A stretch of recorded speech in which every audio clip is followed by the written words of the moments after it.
Whose are they? They're Russian helicopters. Our position was here, on this roof. It was February 24th. I grabbed the rocket, ran out onto the road, and Ka-52 was flying from there, along that road. He flew straight at me. He flew by me, I turned around and shot at him in the back. These footages have been shared worldwide, and many of you have seen them. The first Russian Ka-52 helicopter shot down.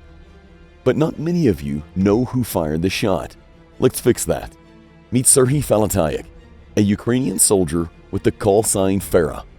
It was he who, in the first hours of the full-scale invasion by the Russian army, shot down 2 enemy helicopter Ka-52 over Hostomel airport near Kyiv, and then 2 more Su-25 attacked aircraft near Bakhmut.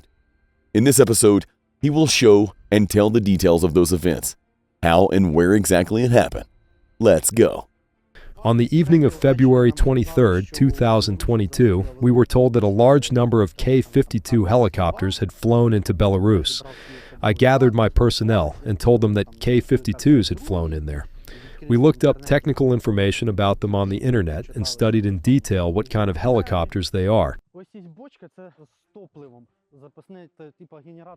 This barrel was with fuel for the backup generator of the emergency power supply station of the runway. On February 24th, I told the personnel, "God forbid that a serious battle begins. No one hide under the barrel." Well, the funny thing is that no one hid under it except me. I was the only one sitting under it. Then, when a lot of aircraft started flying around, I drove the armored vehicle under that fence. And so we carried out our duties until 4 a.m. Then my shift came to rest. Some of the guys went up to the roof, others went to the second position. They climbed onto the roof. There was a fire ladder behind the building. As soon as they climbed onto the roof, I sat down in the armored vehicle and closed the door. Something fast flew over Kyiv and exploded. We started monitoring the news and saw our president's statement that a full-scale invasion had begun.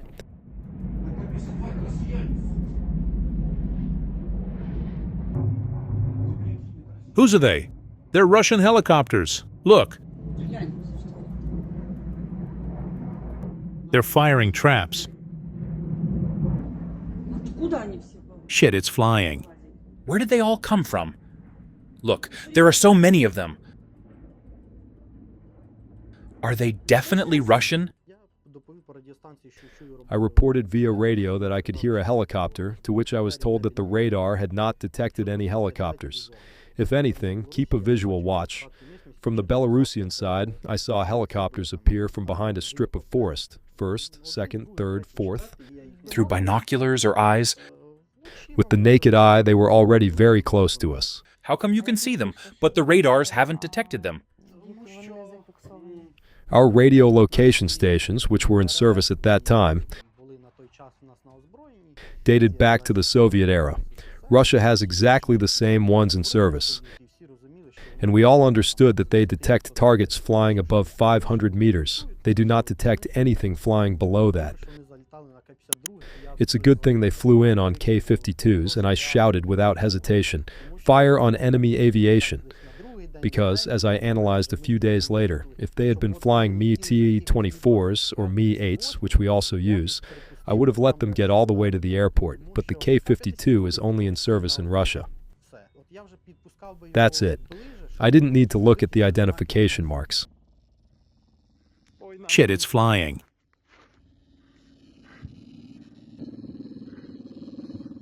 Tyoma, come on.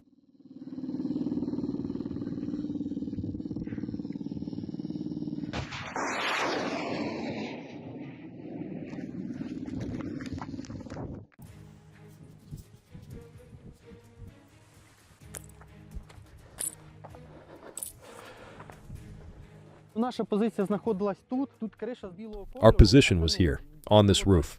It is white. It was February 24th, but there was no snow left. I asked my command to give us white camouflage robes because in black military uniforms we would be very visible. So my people were on duty in white camouflage robes on this roof. From the tower, the command post, I saw assault aircraft moving, specifically Ka-52s. I climbed down, picked up the rockets from the ground, and ran to the road to make the first launch. Damn, there are so many of them here. Here comes more, this is crazy.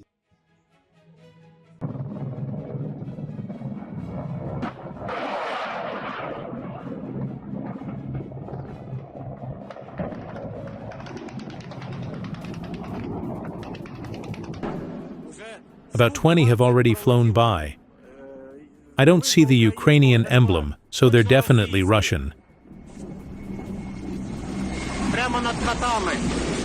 They're flying right over the houses, bastards. They flew towards the airport. They're bombing airport. We hear fighting going on. I've counted about 30 so far. I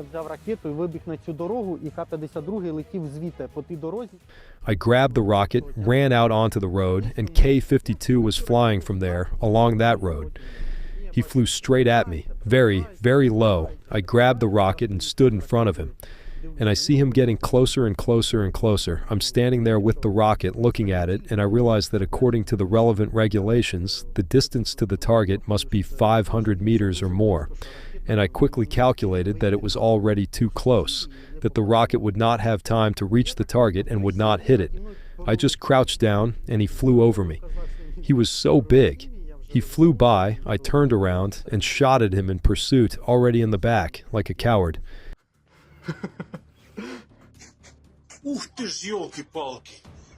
Something was shot down. 2 helicopters flew in and started shooting at the airfield. They were fired upon in response.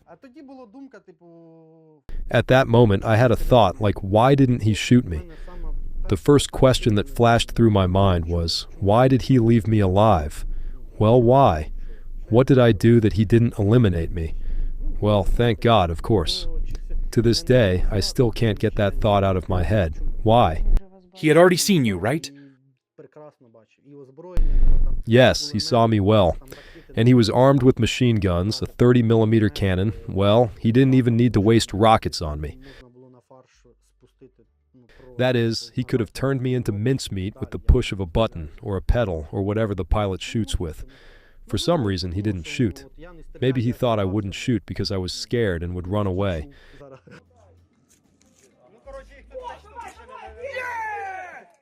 Another one got hit.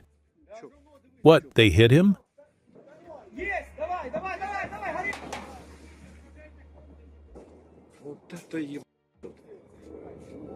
Коли він пролітає над тобою на такій висоті, я не знаю, метрів 20.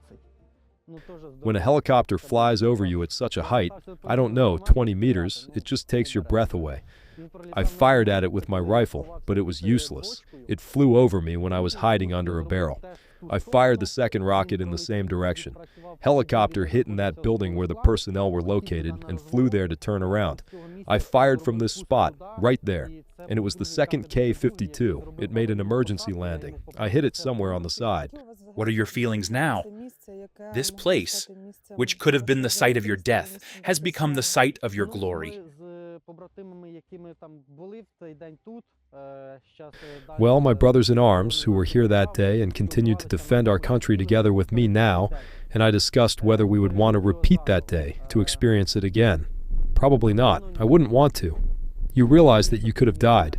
I had one dream that day, to live through the full-scale invasion, or at least to survive that day. How many helicopters did your group shoot down back then? 6. Of those, you personally? 2. They threw everything best they had at us in the first days of the war, demonstratively. They considered themselves the second strongest army in the world at the time, so they wanted to show all their power in a single second. But all that power, well, went to shit in the second second. They flew towards us, and in the next moment, we shot them down. That's it. They realized then that this power also falls and burns. What was the situation around you at that time that made you decide you needed to pull back? Well, everyone was calling me at that time. What's the situation there? I said, the situation is difficult. We've run out of rockets. We're already working only with anti-aircraft guns. And then, over the radio, The commander of the combined company tactical group gave the order for us to retreat to the reserve lines, to the territory of the military unit.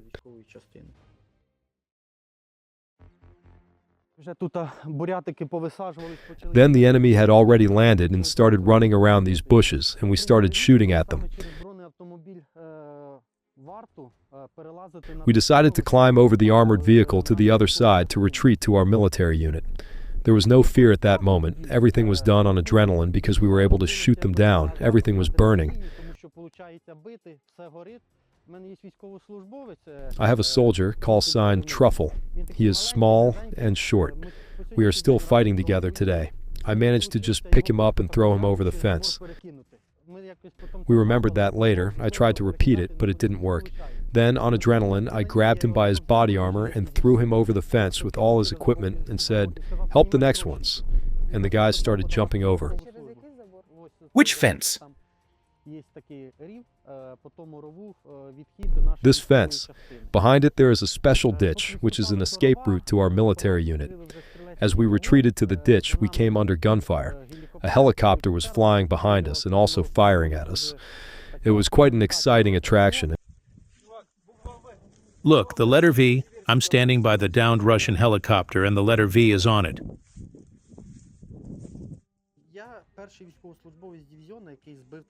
I'm the first Ukrainian soldier to shoot down such an aerial target. I was really excited.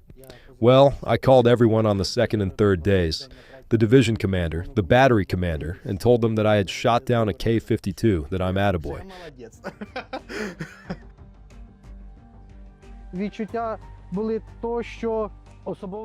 The feeling was that the personnel were ready for the invasion, that everything worked out for them. They shot down targets. Their previous years of service were not in vain. They had mastered their weapons and that they were worthy warriors of their state. They destroyed enemy machines that the Russian Federation described as air tanks that could not be shot down.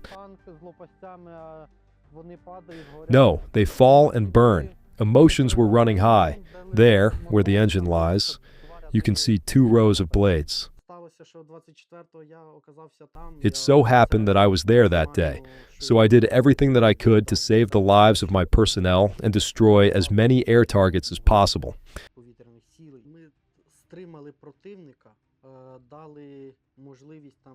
We held back the enemy and enabled the Ukrainian defense forces to deploy in combat formations on the outskirts of Hostomel and prevent the enemy from entering Kiev. Well, as pompous as it may sound, in my opinion, we created a small but very powerful shield in defense of our capital.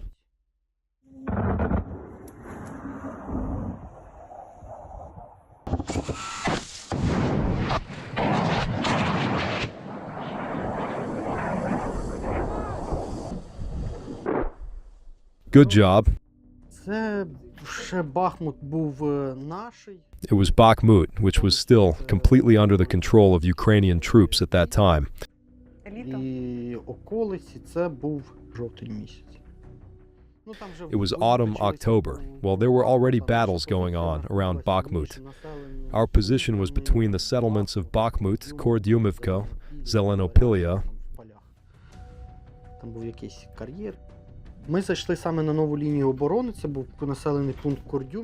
In the fields, there was some quarry there. We entered a new line of defense. It was the settlement of Kordyumivka. We had just taken up our position, and I hadn't even had time to take off my backpack when I saw a Su-25 aircraft flying in from the enemy side. We identified it as enemy and made a successful launch at it. We had confirmation that we had hit the target, so we gathered our things and left the position. When you launch a missile, it creates a lot of smoke and a large inversion trail, which puts the soldiers who launched it in danger. That's why it's best to leave these positions quickly. What was the distance? Well, the distance to the target was already almost critical, that is, about 3 to 4 kilometers.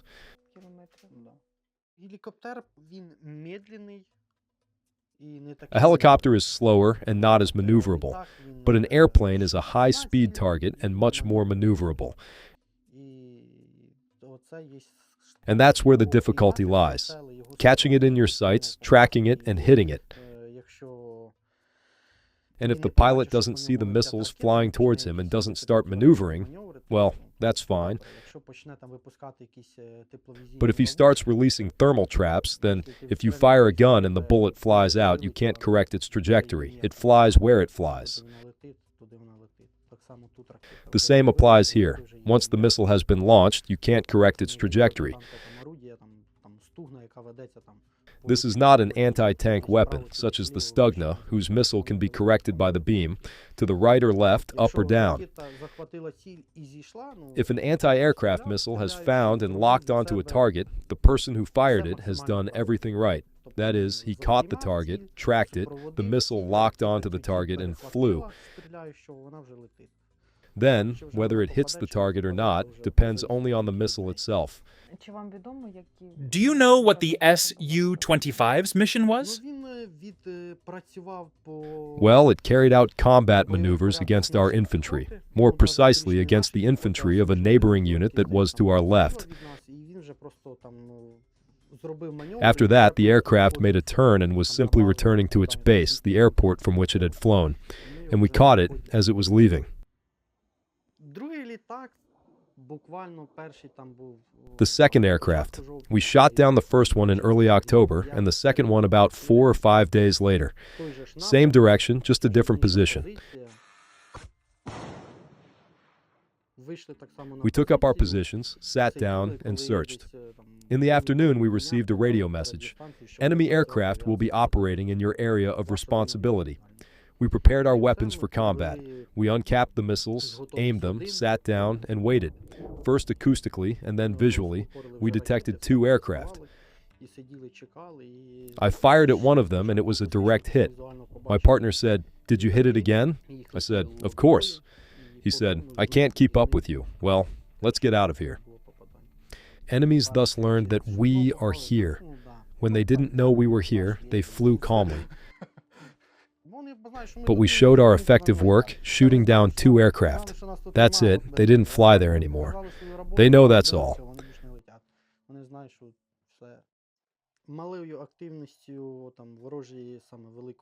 Well, with little activity from enemy heavy aircraft, we began to retrain as FPV drone operators, shooting down Russian Federation tactical reconnaissance drones, such as Orlan, Zala, Supercam.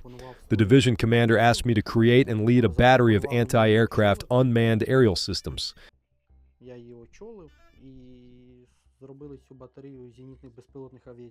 So, I created it and headed it, and now we are fighting with FPV drones against the Russian Federation's strategic aerial reconnaissance. This is also important at this stage of the war because strategic aerial reconnaissance causes a lot of trouble for our infantry, artillery, tank crews, all branches of the military, and our line of defense in general. Because they fly high, they see well, and this prevents us from conducting logistics to our positions normally or working safely with our artillery, or moving infantry to their positions. And when we blind them, it allows our artillery, tanks, and logistics to work better and evacuate the wounded. Our task is to come up with something better than each of their developments, which they devise for destruction or for reconnaissance of the front line, in order to destroy what they have devised. Drone ready. Good, let's take off. Azimuth 130, altitude 260. We've detected an enemy Supercam drone. Roger that. Let's go.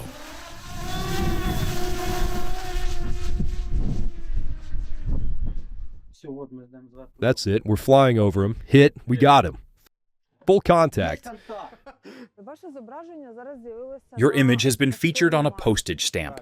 How does it feel? To be a postage stamp? A postage pigeon?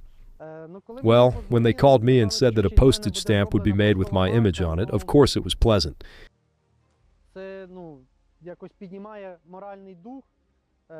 It raises morale, patriotic spirit, although it has always been high. It is an honor for me. Well, it probably means that I made some important contribution to our victory if they made a stamp in my honor.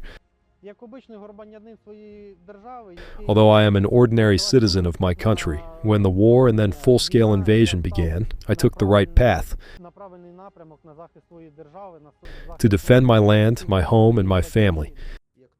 If you are interested in today's episode and would like me to continue doing episodes like this next, then let me know by hitting the like button and leaving a comment. You can support the author by the details in the description. Thank you.